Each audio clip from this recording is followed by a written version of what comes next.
Hello guys, അപ്പോൾ നമുക്ക് ഇന്ന് നമ്മുടെ വീട്ടിലെ കോഴികളെ കണ്ടാലോ. ഇതാണ് നമ്മളെ വീട്ടിലെ കോഴികൾ. ഇവർ എല്ലാവരും ഇവിടെ ഉള്ളതല്ല, ചിലരൊക്കെ മുട്ടയിട്ട് ഇട്ടേക്കാണ്. ഇതാണ് മുള്ളൻ കോഴി അങ്ങനെ അധികം കാണാറില്ല, ഞങ്ങളുടെ ഉണ്ട്. ഇതാണ് നമ്മളെ വീട്ടിലെ വില്ലൻ അപ്പുറത്തെ വീട്ടിൽ പോകാൻ വേണ്ടി നോക്കിയിരിക്കുകയാണ്.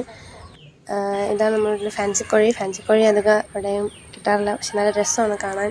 നമ്മളെ കാൽച്ചീടുള്ള പ്രാവിനെ കണക്കാണ് ഫാൻസി കോഴി ഇരിക്കുന്നത്.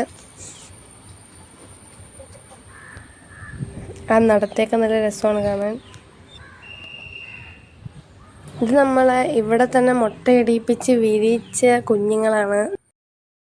ഇത് അടയിടുന്നെന്നും പറഞ്ഞ് ആൾക്കാരെ പറ്റിച്ച് കയറി ഇരിക്കുകയാണ്, അനങ്ങത്തില്ല. നമ്മളെ ഫാൻസി കോഴി ഇതാ മുട്ടയിടാൻ പോകുന്നു. അങ്ങനെ അവിടെ കയറി ഇരിപ്പുണ്ട്. നമുക്ക് കുറച്ച് നേരം കഴിഞ്ഞ് വന്ന് നോക്കാം. അപ്പോഴത്തേക്ക് നമ്മളെ മുട്ട അവിടെ റെഡിയായി കാണും. ഞാൻ നേരത്തെ പറഞ്ഞ നമ്മുടെ വില്ലൻ അപ്പുറത്തെ വീട്ടിൽ പോകാൻ നിൽക്കുകയാണ്. ഇവിടെ ഇത്രയും പെണ്ണുങ്ങളുണ്ടായിട്ട് അപ്പുറത്തെ ഒരു പെണ്ണുങ്ങളാണ് ഇഷ്ടം. എല്ലാവരും കൂടെ കിടക്കുകയാണ്. മഴയൊക്കെ തുറന്ന് ആദ്യമായിട്ട് മുട്ട നമുക്ക് ഇവിടെ റെഡി ആയിട്ടുണ്ട്, നമുക്ക് കഴിവാം. എന്താണ് ഗൈസ്, ഒരു ഗ്യാങ് ടീം വർക്കാണ് ഇവിടെ ഫുള്ള്. ഇവരെല്ലാവരും താഴോട്ട് സൂസൈഡ് ചെയ്യുകയാണ്. മറ്റവന്താ ഓടിപ്പോയി.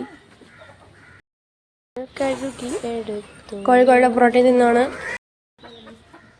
ഇതാണ് ഗൈസ് ഞങ്ങളുടെ വേസ്റ്റിലാണ് നമ്മൾ കോഴി തിന്നുന്നുണ്ടോ ഗൈസ്. വേസ്റ്റിലൂടെ നമ്മൾ കൂട്ടിക്കുമ്പോഴത്തേക്കും കുറേ പുഴുവൊക്കെ ആയിട്ട് വരാം. അപ്പോൾ പുഴുവെല്ലാം കൂടെ കോഴി ഗൈസ് ഞങ്ങളൊരു പുതിയ കോഴി ഇട്ട മുട്ടയാണ് ഗൈസ്. കുഞ്ഞുമുട്ട ഇടയ്ക്കിടയ്ക്ക് കിട്ടുന്നുണ്ട്.